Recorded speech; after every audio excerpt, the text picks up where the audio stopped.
Hello and welcome to the Talking Wednesday podcast. Welcome back to the Talking Wednesday podcast.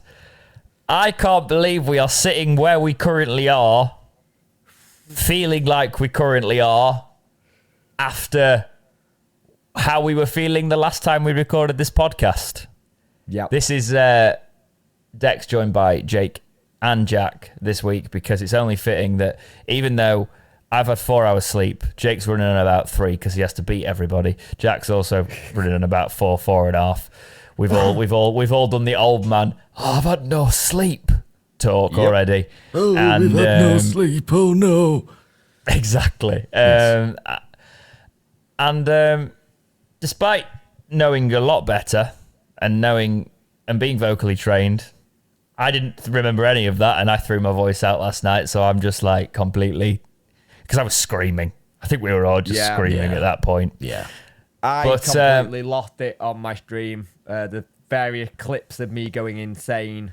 So I'm not great, and I already had a cough beforehand. I mean, I must say, it was quite the raw emotion in yours, Jake, where I've watched the clips and I was like, fair play. Fair play. I was slightly concerned for your health at some points, but I was like, the passion that was in there. Yeah. It was great, especially because obviously you were watching on you had the audience there, and I know from experience it's a very surreal experience. You've got all those people there, but at the end of the day it is just you in that room. Yeah. I just remember the ground just like looking in those moments and trying to just tie it up to when we were reacting to everything. And I think it was the look of just sheer, everybody was just screaming in the ground, but also looking at each other in complete disbelief of what was happening. There was just this awe and wonder. What I was watching on my side, when I was watching it, there was just sure disbelief that this squad had done that. And you could see everyone's face was like, how? How? Where's this? They're trying to like pick the bits together to go. You could see there were people genuinely in floods of tears because they've never seen a game like this. Yeah, exactly. Well, for the people that have just been hiding for the past 48 whatever hours when the time the podcast comes out, Sheffield Wednesday have turned around a 4-0 deficit against Peterborough United, bringing it to 4-all in the last pretty much with the last kick of the game, bringing it to 4-all, conceding again in extra time. Not really. It's. We'll talk about that a little bit later because that was a little bit like sour grapes on that. But conceding again in extra time, thinking, oh, Sheffield Wednesday doing a Sheffield Wednesday, but then not doing a Sheffield Wednesday and getting an equaliser and then going on to win in penalties. Penalties at Hillsborough, kicking against the Cop, and we know how that went last time in the playoff, but this time it worked. And I'm still sort of in disbelief. I'm sure at this point you'll have seen clips of Jake's stuff, the vlog that me and Jack put out there, because I kind of did that as this will probably be a vlog that might not even get posted. Yeah. And then we went in the ground and did that. So, insane, really. Insane. Yep. But yeah, how are you feeling in the immediate reaction, Jake? Just sort of like the morning after. I'm still in shock, but I'm incredibly proud of that set of players. We've been so banging the drum about this set of players and Darren Moore saying, stick with this man will do the business, this man knows how to motivate players. And it's that kind of nice thing of finally having people who will go, well, he's not good enough, and just go, no, look what he just did.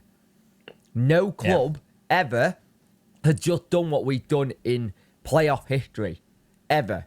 This is like our version of like PSG, Barcelona, Liverpool, and Istanbul. This is our version. The fact that he got these players off the mat at 4-0 down, told them not to go near the phone, no social media, and just cracked on with it, shows you what this man can do. And he cares. I have never seen Darren Moore celebrate like that ever. No. Before I ask Jack what you're feeling now, I am going to insert a clip here about a 15-minute sort of mini podcast of what me and Jack recorded in the car on the way back. I will say you can skip over this if you are a stickler for audio quality, because I've listened to it back, and for some reason the interview feature on my phone was terrible. Didn't work like it was supposed to. I don't know if Jack had his finger on one of the mics or something like that, but it seemed like it was only using one of the microphones. So I apologise for the sound quality on this, but here's an immediate reaction at about 2 o'clock in the morning from me and Jack, and then we will jump back to this podcast in about 15 minutes, and we will give you our feeling the night after. It is 2:16 a.m. We've gone portable. We are in my car, so I apologise for the audio. We're trying something out. It's probably going to sound crap. You're probably going to hear my car engine. Yes. Because that's what you get when you've got a diesel. But we just thought we'd talk through some of what we're feeling. I mean, I'll start off. Yes, I'm quite frankly in disbelief about what I've seen, because this whole ordeal of this successful penalty shootout to then get to Wembley after we've overcome a 4-0 deficit. We've literally made footballing history, and I would argue there's obviously that very famous video or footage of the Watford versus Leicester game. That's just iconic. It's arguably the most iconic playoff moment ever. And I believe that this tonight trumps that. There's something that's finally trumped that, and it's Sheffield Wednesday, and we've made football not just, self-contained club history. This is footballing history. This will be something tonight that people will talk about in footballing circles for years to come. Well, it was just the least Sheffield Wednesday thing ever. Yeah. Because what you'd usually expect is Wednesday to just go into that and put in like maybe a 1-0. Oh yeah, they played well. Yeah. But they've not done the business. But the belief from that team and the fact that I didn't even realise who'd scored the fourth until after the match, because I was just gone. We were all gone at that point. Where we stood had just erupted. And the fact that I found out that was Liam Palmer. Oh, yeah. Mr. Clubman himself, yeah. In the last minute. And people might say, oh, what was the added time? We know what the added time was. The guy didn't move. They were just sat on the floor all the way through, even with the added time. I think the ref got that right. The ref was pretty abysmal. Yeah, actually. Throughout most of the match. I don't think he controlled the game well at all. But that doesn't matter anymore, luckily. Exactly.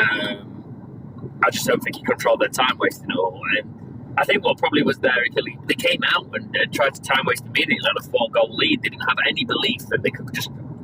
I don't know why you wouldn't think, let's just try and get a goal or spring them on the counter or something, because they didn't. Yeah. There was times there, especially after we'd scored a couple, they just parked the bus completely. And I get it. I understand that you're protecting a lead, but that means you could tell that they started to feel broken as time went on. And when we got the fourth, their heads had dropped. I was really surprised they managed to score. It was an own goal. Gregory didn't again. All I saw was it hit the back of the net. Yeah. But he basically did.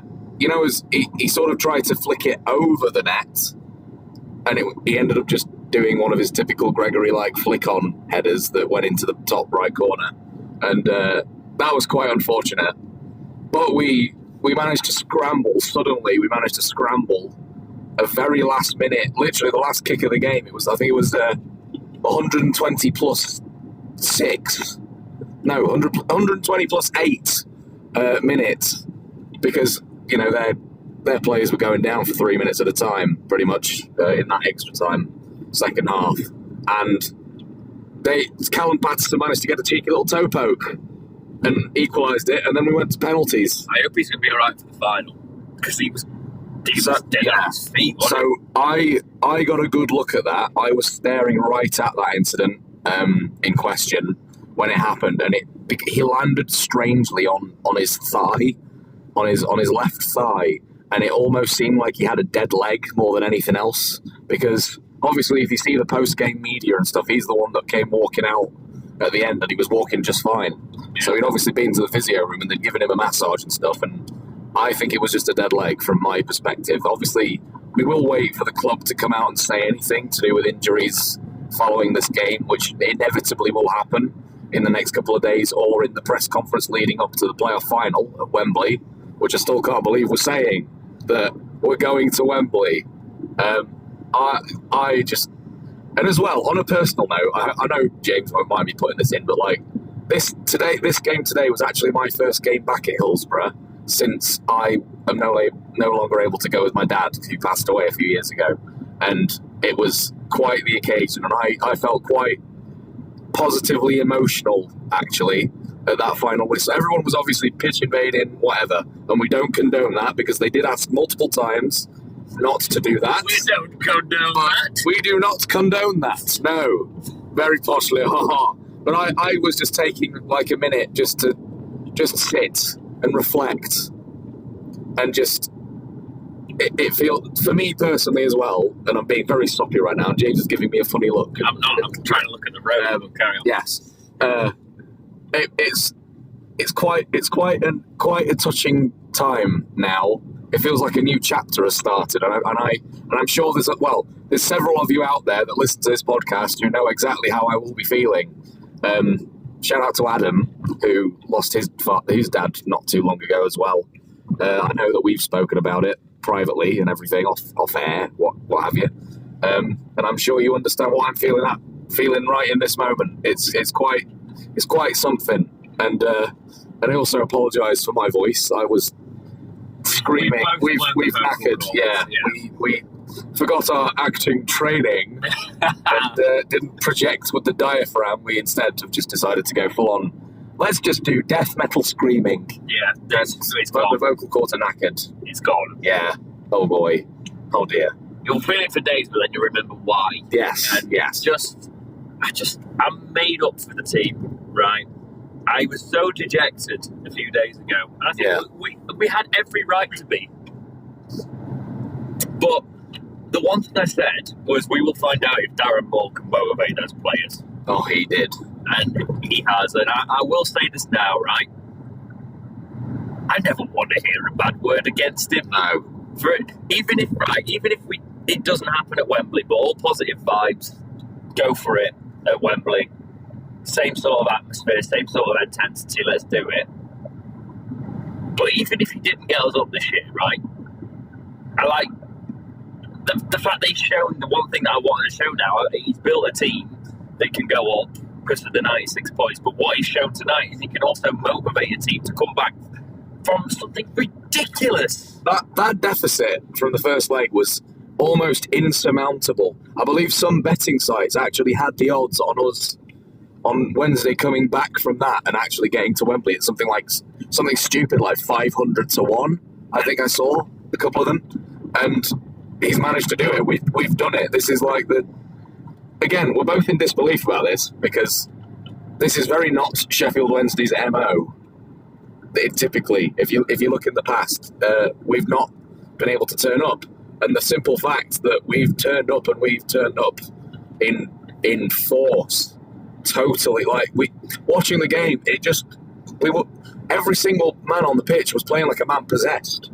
There was basically no mistakes anywhere.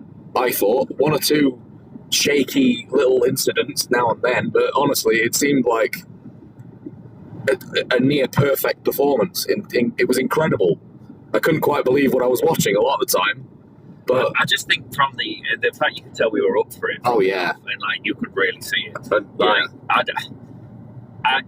when that penalty was given and went in, and you're like, okay, and you get the second, and we're looking at each other going, "Can we do this?" I've been making this joke for a long time. Well, not for a long time, but since the thing, I said, a goal every 22 and a half minutes, we'll be fine. We'll be out. And that was the first half, right? Yeah. The second half didn't go to plan like that. It took a couple of extra minutes, but like, it's just the fight to never give up here. Yeah. The players were blowing, right? You could tell they were knackered. And they were fighting. Like Patterson, when he clearly he couldn't stand up. Yeah, he could barely stand up. Yeah. And they were just trying to fill themselves full of whatever they have to quickly like relieve the cramp and stuff like that, and just try to limp through it. And that's the body's on the line. That's what you want, you know. I nearly filmed this for the vlog, but I didn't. But like you could do, when we left, they were taking the beer to the dressing room. We could see the piles of Madre that were being brought in. Then I was like, yeah, they deserve that. And the great thing is they can go a bit mental because they don't have to. They've got quite a bit, 10 days or so, and it's a Wembley. Something like that. So there's a little bit of time. Not too much to worry about there.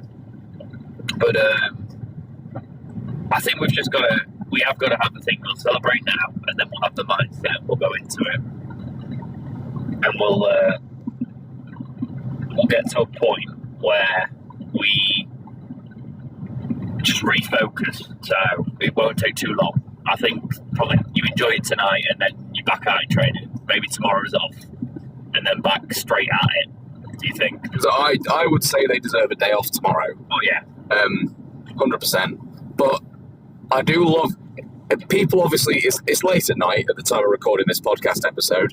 But 2:20. Yes, 2:27 a.m. And I'm drinking Coca-Cola from McDonald's. Yes, not sponsored. Yes, we went and did the very, very classic thing of going to get a McFlurry. Yes, so it's sugar beverage, a sugar and caffeine injection because of the pair of drives home that we both have from this game. It was more of a case of I decided to edit the vlog before we left, which was the problem. Yes, oh yeah. Boy.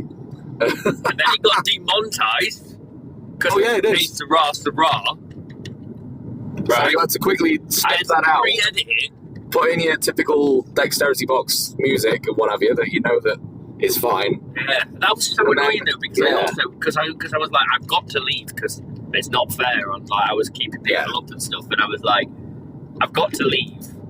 But I cut out like High Ho Silver Line and everything. I was like, anything with the music, just go away. The waterfront when they were walking out at the beginning, cut that out. Goodbye.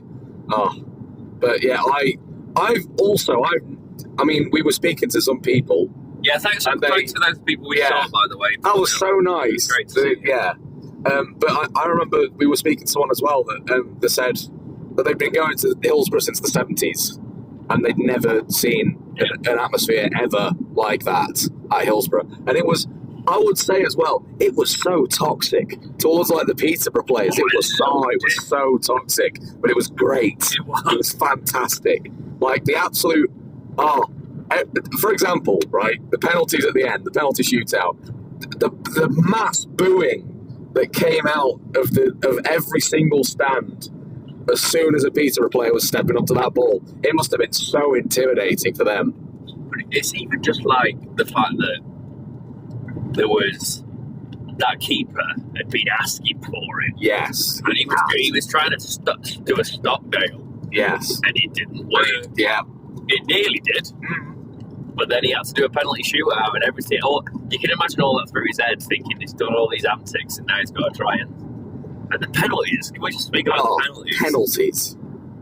They all did the job. But Dawson nearly saved a couple. I remembered actually. I was actually confident going to that penalty shootout. Yeah. Because Dawson's a very, very good shot stopper. Yeah. I think he was one of the ones that got tutored by Kieran Westwood back when he was still. I remember him saving penalties for us. I know he saved penalties at Exeter. The one like really good thing about Dawson is his penalty save. Yeah. He didn't actually save any saying that, but like near as damn it, started to get into the heads of the players a bit. I think near as damn it, he pretty much got some part of his body to almost all of them.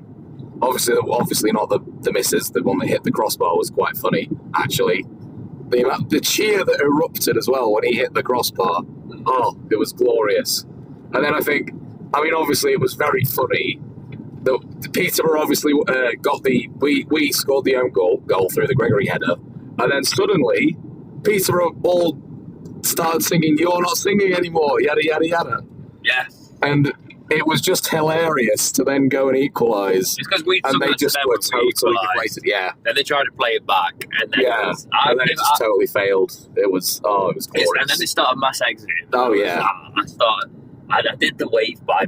Yeah. I wasn't very first time ever on a Dexterity Box. I've never done it. I've never done it. But it was just like, you know what? this occasion deserved it. You were giving it us, have it back. Exactly. If you can't take it, then don't give it out. I was surprised that because I'd have been, if we had come in with a 4-goal lead and we took it to that. I don't think I'd have been giving it the big one. I'd be too much on edge. Yeah. Because we had the momentum for a lot of it. I find it ever so funny though that I was the really optimistic one before the game, and you were the really pessimistic one. Well, we had to play the roles, didn't we? And we had to, of course, we had to yin and yang it. There was no other way around it really. But this has been, I think, the most remarkable football game I've ever seen in my life so far. I think it's one of those matches where you will eventually go, where were you at that? Yeah, we were this there. is like... I know it's League One and all that, but it's like, but that is ridiculous. People talk about Wickham all the time, even now. Exactly. People talk about the playoff final in Wales and Cardiff all the time. It's a generational event. It feels like we've just watched a generational event that will be talked about for the next several decades. Like these players, should they do it at Wembley too, obviously, will now cement themselves into like Wednesday fan folklore for forever. Yeah. As long as stories will be told about it. And it's quite amazing really to see this entire piece of football history, because of the whole, coming back from the 4-0 deficit.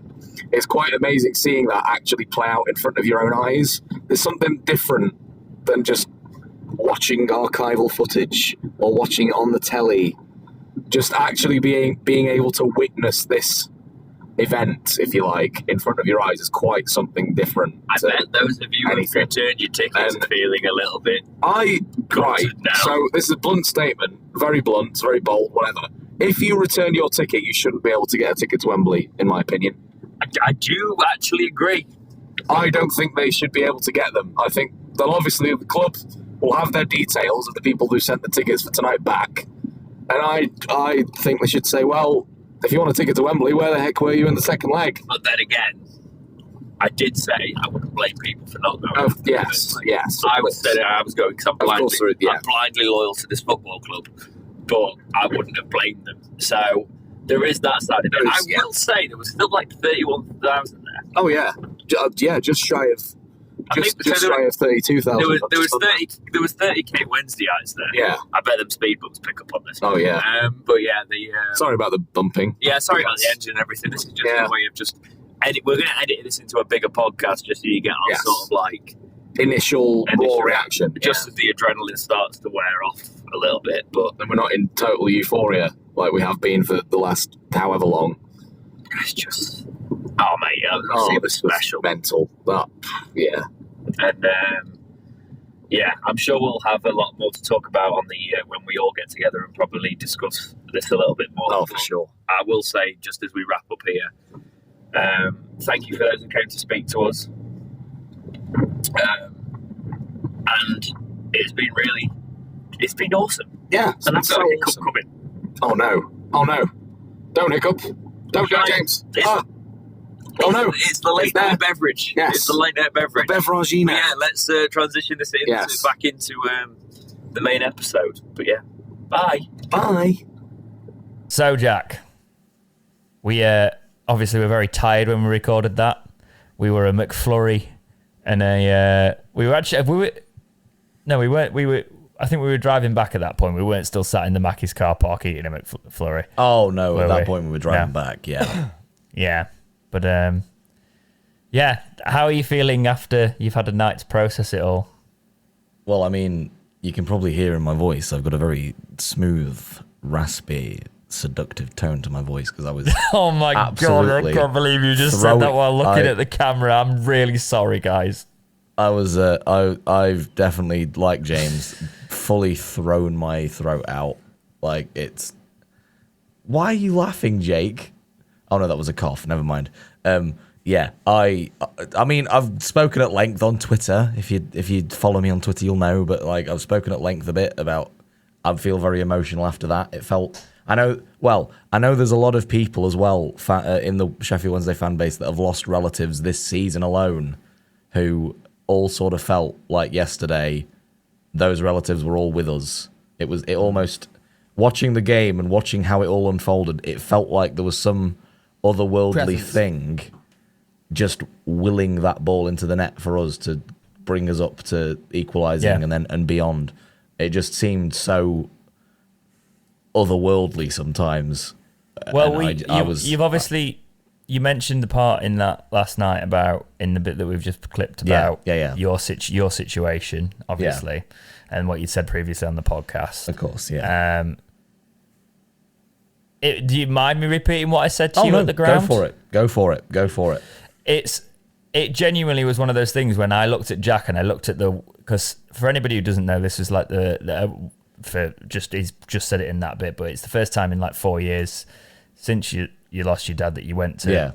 And I just had it in my head like this, that it feels like everyone is with us. And I said to you, I said, and I don't get like this because I always feel like it's, I don't usually say things like that, but I was like, your dad was like here with us tonight, mate. It's like everybody's, every generation of Wednesday fans that has been in that ground and has just seen utter crap and the luck not going for us. That was sort of the one that turned round. And do you know what, lads? Everybody in the stadium, you can have one. You can have one of those nights. Yeah.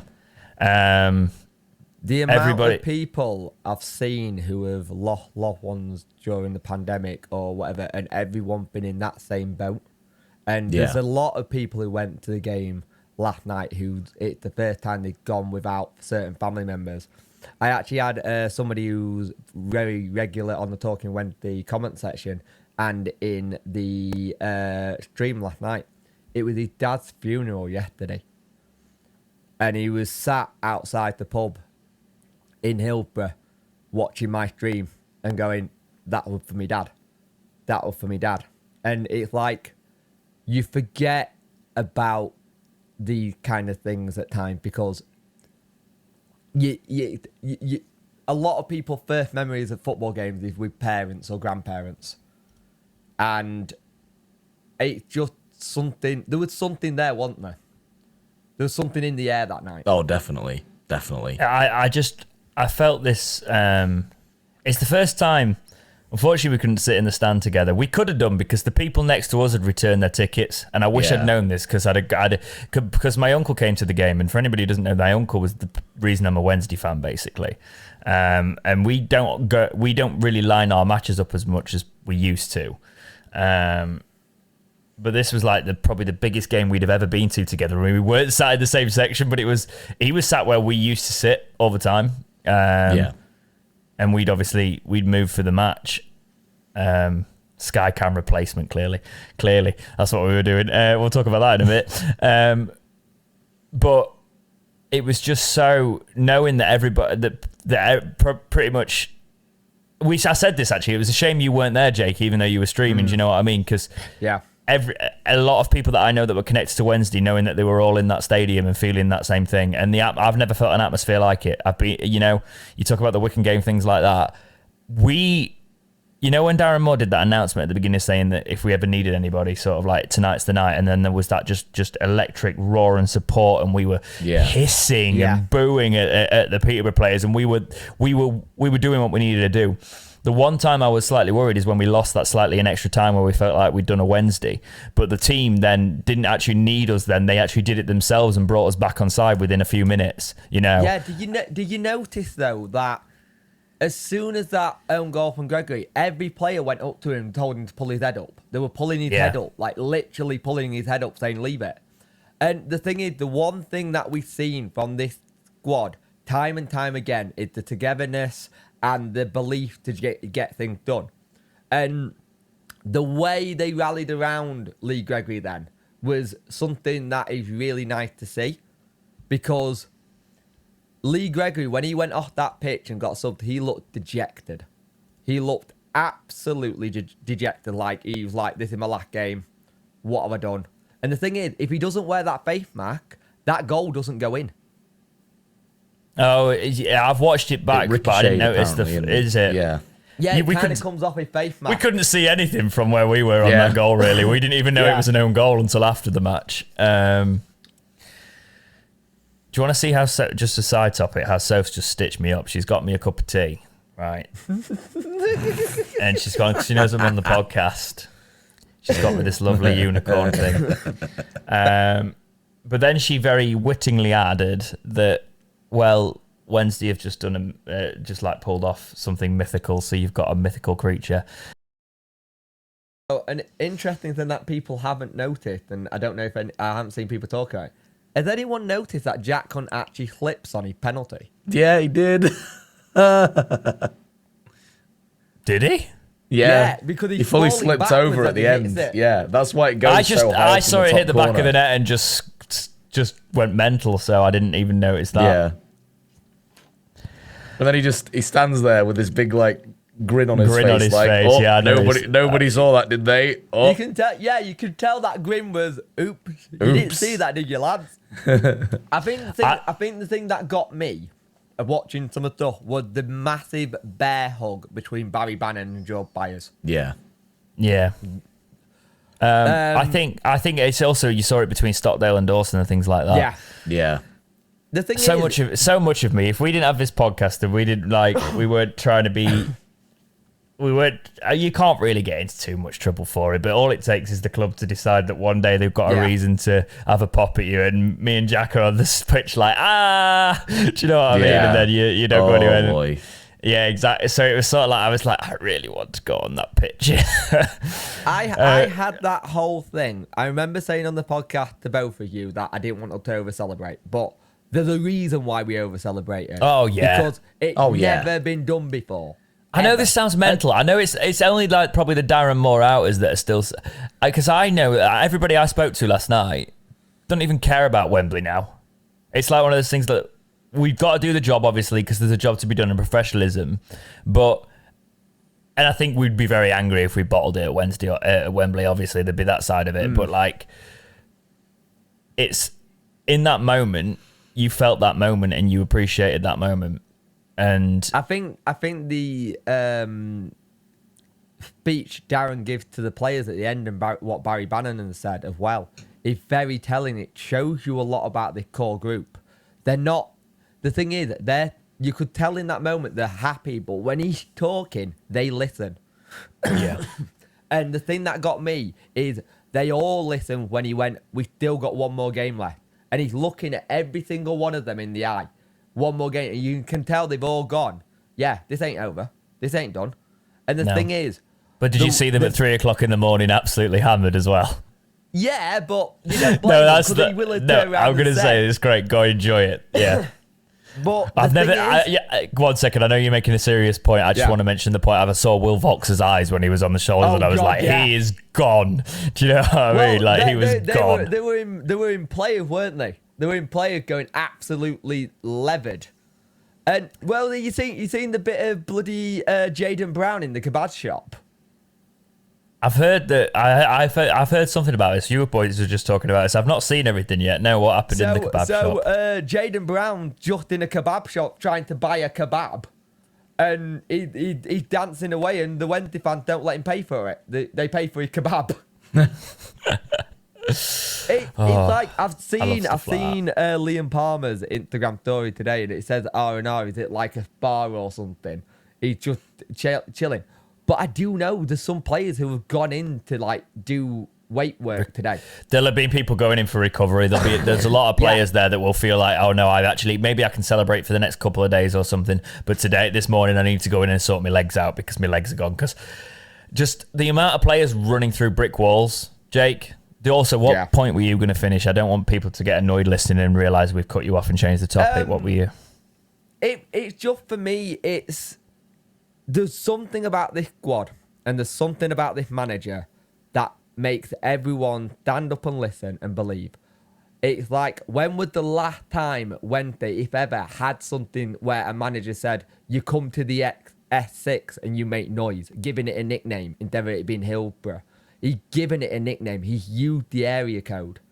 He's bought into the culture of Wednesday. He bought into what we are of a club. The fact that we have a manager who claps and sings. When Palmer scored that goal, Dapper, remember, he was at Donny, has said to me, I have never seen Darren Moore jump up and down on the touch like that ever. He's fully bought in. I think anybody who sees it, like, I just, honestly, when I watch that back, you do get the sort of lump in your throat because you think about the fact that there was some nasty, I don't even want to mention it much, but there was some vile cranes. Yeah. And then I won't even say in our fan base because they can call themselves Wednesday fans, but I don't associate with them. Like, that would have said the stuff, the comments about him, you know, people make a lot of comments about managers, so I will specifically say the racist comments, all right? But it's the fact that they've said that and he's had to endure all of that, and then he's turned this team around, and I just felt so good for him. Do you know what I mean? Like, because I think if you think about a lot of fans being outspoken about in this season, I think in this podcast we've probably been, I would say we've been very fair to him.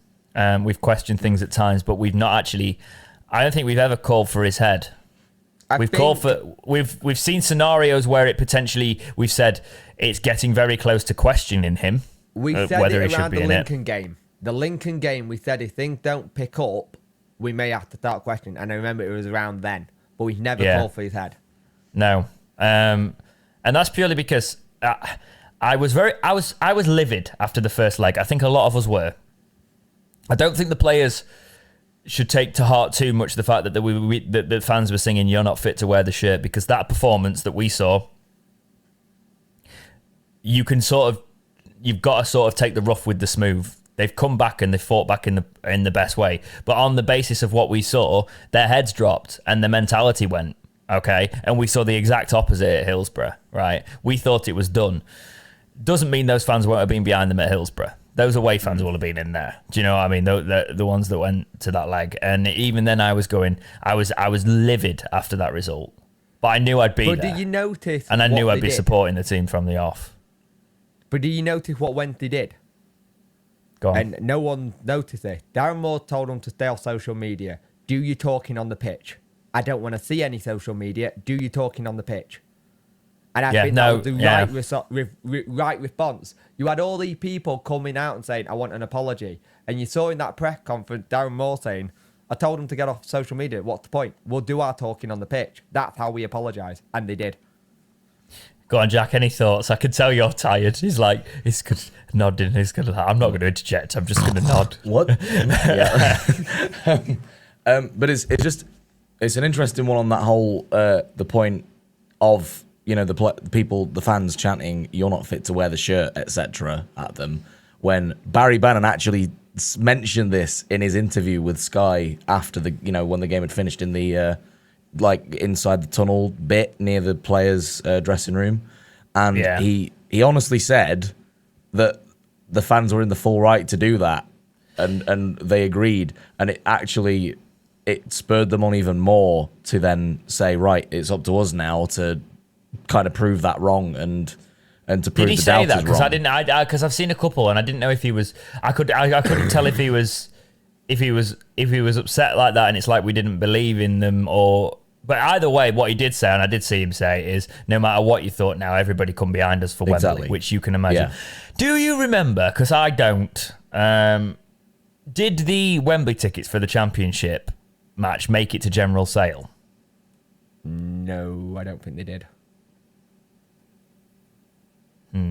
They must have done, though, because there was over the capacity of Hillsborough there that turned up for the Championship playoff final. We had didn't more last very long. than we should have had.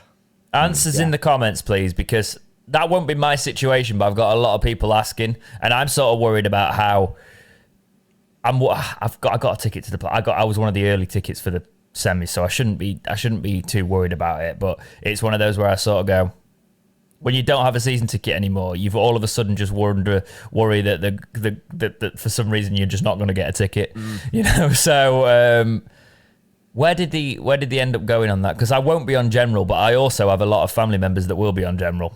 So let them know. Yeah, it'd be interesting to know on that. I think the thing is, you'll probably find out Saturday, Monday what's going on with tickets, because they'll want to get it sorted quickly. The other thing about that game, though, you know what's really mental? I completely forgot about Lee Gregory's overhead kick. Yeah. That was insane. Right? Perfect technique. inch perfect technique and everything. And Cracking save, that's the one that I was saying, oh my God, what a save. Oh, when we were sat there watching it live, because how he's got his hand to that was ridiculous. Yeah, but the noise I made when he did that, it was sort of like, do you know what I mean? What is he doing? I've had those noises off you before in the past and put them on a soundboard. Excuse me? Oh, yes. I know, I mean, what do you mean you've had them off me before? Where have you been standing? Right. Anyway. Oh, I'm so tired. But I'm so like... Do you know it took ages for the adrenaline to wear off last night? Should we talk about the fact that we've been tagged in so many things? Like, I've seen you on Sky and stuff like that. But we've also, not only that, Jack, we've managed to... Because I was like, tell you what, we're going to this your first match in a long time. Let's get you a decent... I know that's a decent view there on the south. You're near all that. You can... It's a good vlog spot as well, actually. I noticed that. So it's one of those where I was like, let's sit there. And we actually ended up being right behind the sub board, pretty much. So we were in most substitution footage and also inside like the EFL stuff. So that's fun. Do you know what's not fun about that? Is I thought, I'm not really going to do a vlog. We're probably not going to overturn this. I don't need to trim my beard down and look less like I've got the puffiest face in the world. And I've still not done it. I'm doing it today because I'm going to be off and about shortly. Birthday celebrations. What a gift this was, by the way. But I just was like, I look like I've been stung by a bee, because I do when my beard goes round, it makes you look like you've got a round face. And I was like, this is immortalized. I was like, this is now immortalized in the history of Sheffield Wednesday. And it's my vanity. But I don't care. It was. Don't you worry. Every single photo that I've seen that was like from the official EFL photographer and everything, it's given me the biggest double chin in the world, because they had such a low angle on us from where they were. It was not flattering. You look like you're doing some unspeakable things at certain points. Yes, unfortunately, I know. Yes. That's why I don't like it. But I do shout out, by the way, to the guy on Twitter who got the screen grab or the picture of us two sat there behind the board, and I'm leaning into you to tell you about something, and you're like really focused and looking at it somewhere that I'm pointing to, and it literally looks like that meme of the dude in the nightclub who's boring a girl to tears. I also love the message, and on the stream when I rang you on stream, when James was like, "He's one of those people, Jake." No, honestly, my heart sank a little bit when he first started, because I know I lose my voice, so I'm not very vocal anymore because I can't for work and stuff like that. I need to not blow my voice out. It's irresponsible, but luckily I'm having a few days off. So when you sit next to someone who will scream at the ref and it's like full on like commentate on what's happening and actually talk to the players and stuff like that, and I was like, oh God, he's one of them, which is not a bad thing, but I didn't realise I would be sat with one. Right. See, the problem is, the reason why I'm like that is because I've spent so long playing in a cricket team, and I'm like the vice captain, and I'm like the one cheering everybody on all the time and picking people up. So like I feel compelled to do it almost. And yeah, you sat in the crowd. But to be honest, as soon as a couple of goals go, everybody was completely vocal. Yeah, no, you started. I remember when you started to try and make jokes, and I was like, no, we're not doing that, Jack. We're not having you making the loud jokes in the crowd that makes half people go, what is that idiot doing? And then some people laugh. Because I was like, if you get a laugh, you're going to be encouraged. And then you're going to keep doing it, and they'll get worse. Oh, because your dad joke central. Yes, he was. But no, it was nice to bump into people. Do you know, people that just said, we saw quite a few of you that popped up and said hello.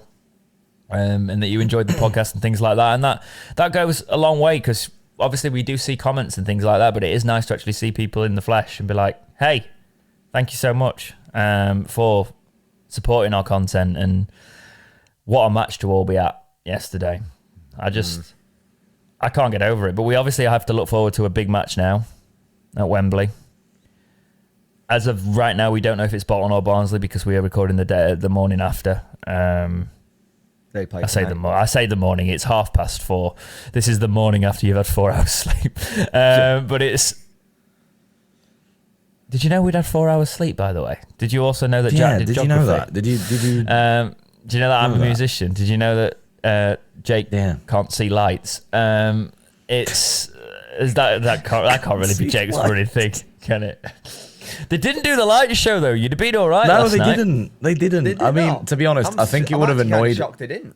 I think it would have annoyed a lot of people had they done that because I think it would have been a bit insensitive to, we're 4-0 down, lads, and we're doing a sodding light show at the beginning. Like, I think it would have been a bit. Yeah, it'd have been a bit awkward. Been a bit iffy. A bit. So, lads, who do we want in the final? Bolton. Ooh. Jack? I'd say Barnsley, actually. I don't want us to lose to Barnsley at Wembley. No, actually, no, Bolton. Yeah. So it's a clean sweep. I've been going back and forth. Like. Because what's worse, right? Getting unlucky and losing to Bolton and being like, fair play, I really like this football club anyway. I've got nothing against this football club. To one that I also don't really have anything against, but they have a ridiculous thing with us. Yeah. So they're obsessed with us. We'd never hear the end of it. You said it at Worko TV on Twitter, not us. Thank you. Yep. One of my really, really good mates, he actually used to come to Wednesday matches with me, but he's married into a Barnsley family. So he now goes to Barnsley with his father-in-law all the time. With his sibling? Oh my God. No. Sorry.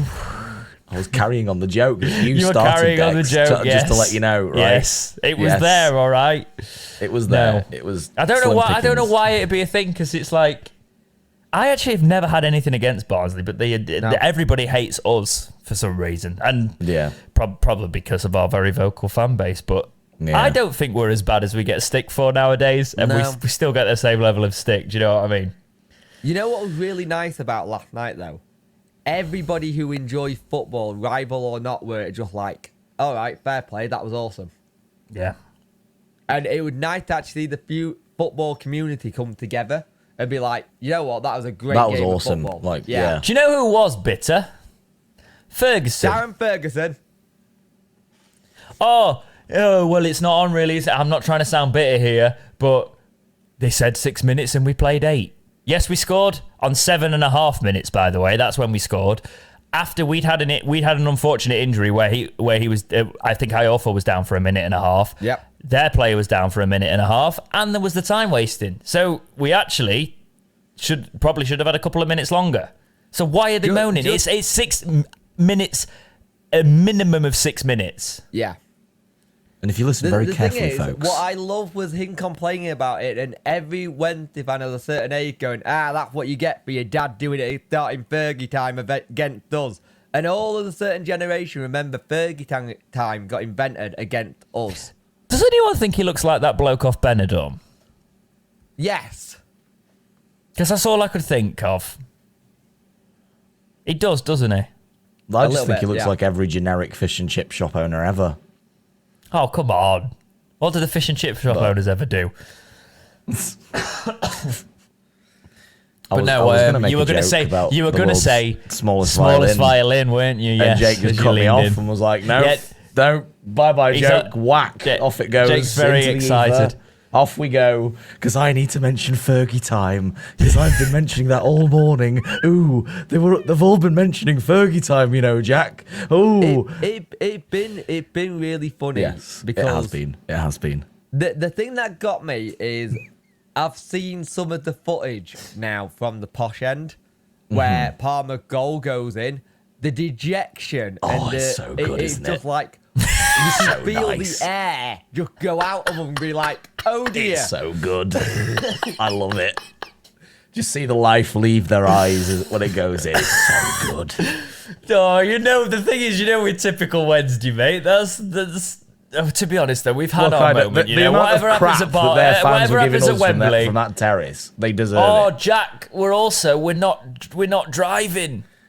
Because we've got a hotel, which means we can actually just enjoy Wembley and have a few drinks and not think about it. So it doesn't matter, does it? No life leaving our eyes. Let's just keep singing. Oh. What I did find funny was the fact that they said that the ref was bad, when I've been saying that we'd been saying all the time the ref cannot control this game. He's not controlling the time wasting, the amount of time wasting he was letting them get away with. I was like, get a card out. He should have probably carded their keeper in the first 20 minutes for the amount of time wasting. Yeah. But if he'd have done that, he wouldn't have done it anymore. Yeah. Also, what does everyone think of David Stockdale's new job of Monsieur Shoes? Oh, was that on the cameras as well? I nearly put that on the vlog because we had the other side of it. You could see Reece James taking a drink and he was going, which side? He was like, that side. Right, come on, lad. It was so funny watching him just get around the players and go, every single one of them go in. Get them up a bit. Yeah. Go, right, we can do. Yeah, and you know when Patterson's goal went in? His celebration felt for me was a massive relief for him.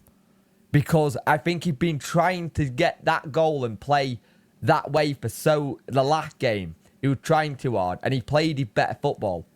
Can I say, no matter what happens, Patterson has earned more than a deal. Like, he's earned a 2-year deal for me. Oh, yeah. 100%. Like, do you know what I loved about him yesterday as well is I think his leg just went completely dead in extra time, and he was just getting back up and trying to you could see him putting weight on it, but his leg just giving underneath him. You saw it where he went to make a tackle. He made a tackle, made it, and then got back up to carry on because he hasn't got the ball and made another tackle.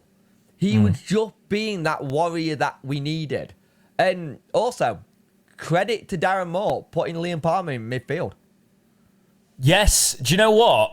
We talk about missing buyers. Palmer just looked completely natural there. And it's almost as if he used to play in midfield. Yeah. And he was moved to right back. He said, I think it was like 4 weeks ago, we've been playing Palmer in midfield in training. It's not like he'd just thrown him in there. And it's like what you said about Reece James in the first leg. Reece James for that third goal is exactly what you said we needed him to do in that first leg, and he did it. Yeah. It was quite funny, actually, because I was saying, and I was saying this from a defensive point of view, I was like, if we're going to make a change here, and this was late on, I was like, it probably should be Reece James because he's looking a little bit shaky defensively. He'd started to tire. And then he goes and nutmegs the keeper. And I was like, yeah. But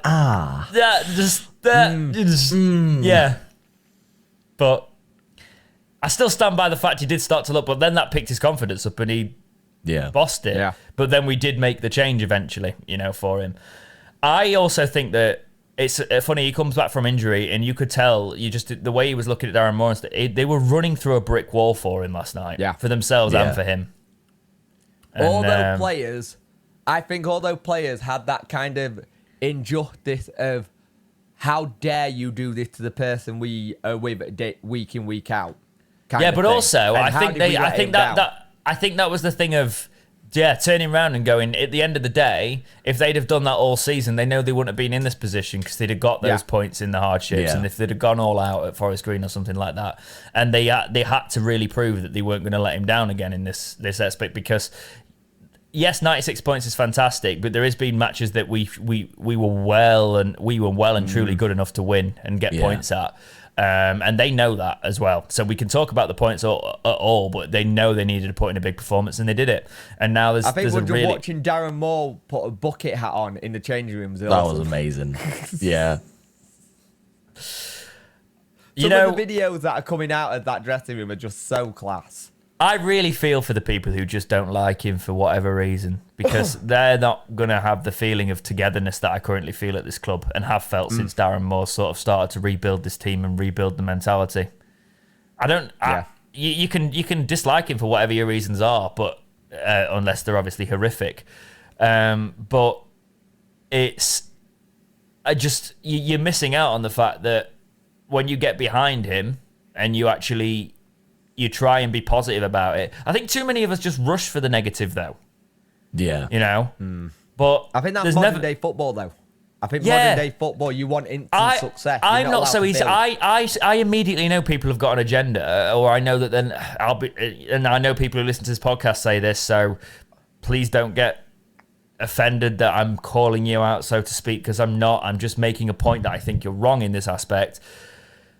People say that as soon as somebody says Darren Moore took us down, I go, well, you don't really know what you're talking about, do you, in that regard? Because if you actually remember that time, Pulis completely destroyed the feel of this club. Darren Moore came in and didn't have the time to keep us up. And we've said this countless times, right? If you are actually saying that and you say he's failed at everything he's tried, he's failed in the playoffs and all of that sort of thing, and you say, but you start that with he took us down just to, pad it out a little bit, you're talking out your arse. Sorry. Can I have a quick mention of well for Chansiri? Because Chansiri walking around there, thanking every single member of staff, if it's a steward, whatever.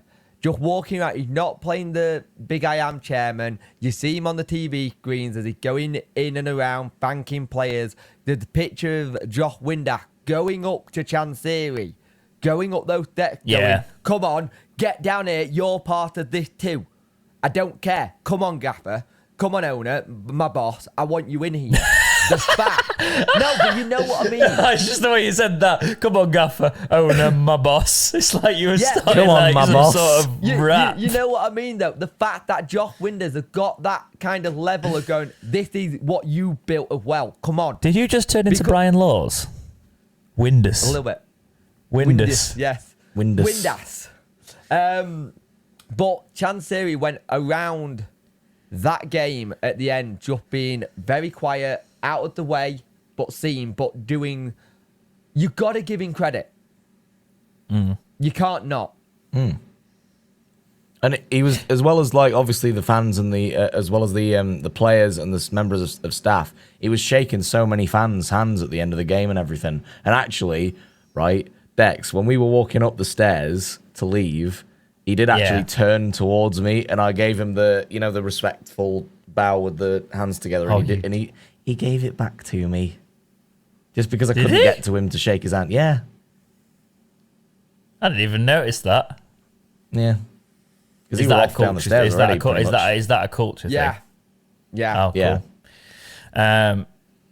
Do you know what also happened? It was weird because we did bump into quite a few people. Paxow basically walked out in front of my car.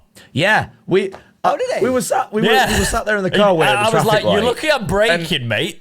And he just got out the back of this taxi that was dead in front of us, and I just looked at James and went, "That's bloody Paxow." Yeah.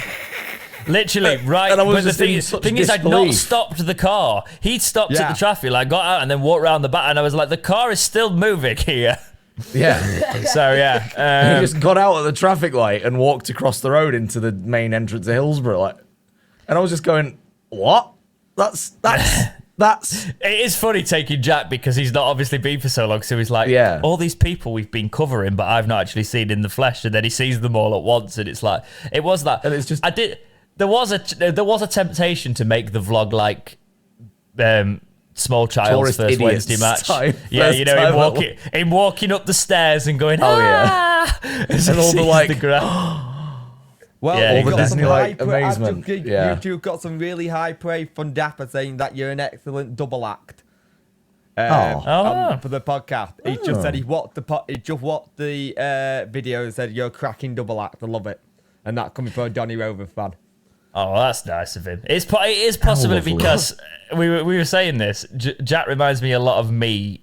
Well, and that sounds like such an old man thing to say when we're only like 4 years apart. But when Jack's got the attitude I had when I was a teenager, but he's retained it into his 20s. I am 24 years old. Yes. And this man, all day, right, leading up to the match, was calling me a puppy. He's got such puppy energy. You do. He's got such puppy energy. You didn't hear that. You didn't hear that voice crack, by the way. Everybody listening at home. Well, just I'm saying he acts like a 14-year-old, and then he's like voice breaking now. We do call you Scrappy on this podcast. Scrappy do. Remember? Yes, you do. You are Scrappy yes, you do. What is it? And now Scrappy Mr. Doo Potato Head. Johnny Bravo. Oh yeah, Johnny Bravo. You added that one yourself. About. Oh yeah, you're Mr. Potato Head now. Oh yeah. The problem is that Jack, you seem to make nicknames up for yourself and they stick. I mean, some people at my cricket club call me the Fridge, They've called me the fridge once when I was running a bit slowly in my cricket gear and stuff. To be fair, I'm They're never like, going to he's just a big bloody fridge. get your Look at him. nicknames off your So- Twitch stream because Oh no. Depp would no. get demonetized immediately. Yes. Oh, I got that last night. We actually had to stay Oh, yeah. later in Sheffield because Yeah. I uploaded the vlog first. It had been out like 45 minutes earlier, Right. but K Sarah got demonetized, so I had to go in. And Seriously? I didn't know. It didn't tell me until after. So I just had to remove. I removed Hi Ho Silver Lining. I removed Waterfront, and I removed that because Silver Lining and Waterfront never usually get it, so it's usually fine. And I did think it'd be Hey Sarah. Silver Lining only has recently been getting struck a lot. Well, it wonder- wasn't. I don't think that's what. I do think it was well, I do know now it was the other one because we did have that. You'll see in the vlog I've removed it now and I've turned the volume. I've put the copyright-free music on when people were pitch invading because it was quite nice. It was a really nice video of people actually singing it as people were walking out. Yeah. We're going to Wembley. So I wanted that in the vlog, but it got demonetized, and it was more of a case of it's not. Oh, I need the money. It's the case of we know YouTube, and it wasn't going to get shown to anyone. Maybe Dex, you could put that as a short, just as that. Oh yeah, I might do that actually. Yeah, that's a good shout. I've still got the original take of that actually, so I can probably do that. Yeah, good shout. But yeah, so much. Yeah, the double act thing's quite nice. I think it's because obviously I play quite the sort of straight face sort of, and he's the very energetic one. So that probably would end up actually. I do think people did like us both doing it that way, so maybe I do bring Jack along for a few more vlogs next season. I watched it and I was smiling all the way through because it would just suit so nicely in two of my mates having a good time watching football who have done this podcast together, who have Jack been through some stuff, you've been through some stuff this year that's not great, and it nice combination right at the end of it all just being looking like it going right, and it was just nice. It made me really happy, lads. So and I'm glad we're feeling it. That's really nice, mate. And honestly, when I will say I did get a little bit sort of like, oh, go on, mate. You know, when I saw you stream and I saw you going mental, and then I saw the views that were in there, and the other, I was like, I was really happy for you. I was really like, the only thing I thought was that it'd be wicked if we were all in this, but with the fact that we were also we were still all in it, even though we weren't all together. Do you know what I mean? So what obviously would be the cherry on the icing on the cake? Well, the great thing is we've got about 10 days to not think about it and enjoy it. But then we've obviously got what would be perfection and winning at Wembley. We always say that's the best way to go up, right? Well, either way, right? I am fully behind this situation. I've got my full faith in Moore. I've got the full faith in the strategy. I'm feeling a lot better about, because it was big games, right? And being up for big games, right? And that's we've seen the biggest game that you can turn around there. So we know it can happen. And credit to Darren Moore realising that he needed to go get a sports psychologist in. That Tony, who we were talking about, Barry was. That bloke must have done a lot of work. And if you actually go to his Instagram stories, it's all about belief. And if you've watched the Ted Lasso stuff, that's all that show is about. It's about believing in yourself, believing in a team. And they also, the fact that they broke it down. They broke it down, though, as well, and went, well, we beat this team here, this certain amount of goals, and actually showed them they've done it, and you just do it again. You know, and having that belief in there, as you said. I just think Hillsborough's going to be a massive thing. Whoever we play there, just turn up, go for the kill in the first half. There's no point controlling it and then inviting the pressure on. Attack them. Bigger pitch. Right? Yep. Bigger pitch. Use the wings. Go for it. Hopefully Windass will have a bit more sharpness as well, because obviously he was coming back to it. He still ran through a brick wall for us, but you could tell he wasn't probably as effective as he was. He would want to be, because he's still coming back to match sharpness. I actually probably think you stick Palmer in that midfield. Yeah. I'd probably say you keep the same team. Yeah. I'm not sure he will, but we'll see. Yeah, especially because I think Flint's a really good impact sub, actually, in these big games. When he was playing up top of the striker, he actually worked really well. Is that where he was playing? Yeah. No, you said it, Jack. You said it because you went. He's up front. Yeah. And I was like, The commentators were very much like, and Aidan Flint is coming on as a striker? And it was like this weird kind of thing with them all going, really? It worked though. He got the assist. Yeah. I will say something. Watching David Putton do the analysing, he sat there going, I've seen this before. This is fun. And Clinton Morrison giving Darren Moore a massive bear hug. Oh, yeah. Yeah, I saw that as well. I just love everything about it, guys. Yeah, we will do it might not be me on it because we'll depend on it. It might be though, depending on when it is. Next podcast will be a preview. As we say, we're not following the normal podcast schedule. You're actually getting them quicker than we usually get them out as well because of that. Because we're doing them when we feel. And I kind of like this. You kind of seem to be responding to us doing them when we feel a bit better as well. So, we will be doing a proper preview when we know exactly who we're playing, and we'll do the breakdowns, and we will do a little bit more of a serious episode on that. But we wanted to get a podcast out, basically just reveling in a little bit, because we don't get to do that very often, do we, boys? Nope. No. But Sheffield Wednesday made history. It's never been done before, coming back from that deficit. And what a way to end this podcast on. But if you guys got anything to add, Jake, we'll start with you. Just believe in this team. Just believe what they can do. Get behind them. Give them your whole support. We're all Wednesday, aren't we? Doesn't matter. Religion, race, the lot. We are. I heard that Wednesday, more than aren't we? any other thing, by the way, this week. Yesterday, sorry. I heard we're all Wednesday, aren't we? People just coming up to me and just saying it all the time. And I've not had that in a long time. I've walking around where I live today, and people have been coming up to me because I had a Wednesday shirt going, we're all Wednesday, aren't we? I have not heard that in such a long time, and I'm so proud that our little motto is now coming back.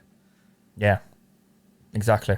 Because that's the one thing I will say. It's the fan base can feel quite divided sometimes, and it's nice for us all to come together because we don't need the cliques. We don't need people, you don't talk to them Wednesday fans, you don't talk to them Wednesday fans, you don't need... That's not what it's about. When we started this podcast, it was all about community, you know? And it still is. We do slack with the community topics sometimes, but somebody who was in the community is now the third host. And I will finish with your thoughts, Jack. Anything to add? Yeah. I've just, similarly to Jake as well, but it's just... There's an overall feeling like the jigsaw is finally fit together. It's like these... It just feels to me like all these years that Chansiri's been in charge, and now it finally feels like all of the pieces are falling into place properly. Whereas before it was a bit of a mad scramble to get everything working in good order and all that sort of thing. Now it finally... The vision, if you like, seems to finally be happening. And that's the general feeling I have. And I think it's like Jake said, it really does not matter your race, your gender, your political beliefs, your anything. We're all in this together. This is a family. This club is a family, and we need to keep that mindset going forwards, even past Wembley. We need to have this as the ethos going forwards again, like it used to be, and that's how we'll succeed. It doesn't matter what in. That's how we will move forwards, even well past Wembley into the long-term future. And it's just nice to have the belief again, like a real. It's like a brand new. It almost feels like a brand new chapter for all of us, like a springboard platform, if you like. And I suggest to keep that mentality to any Wednesday fans. Remember this feeling now. No matter what happens at Wembley. Yes. But that's not a let off for us not performing. Turn up, boys. No. We still need you. You'll have us there. You've heard what we can do. So, but yes, that's been it for this episode of Talking Wednesday. You all take care, and we will see you in the next episode of Talking Wednesday. See ya. See you later.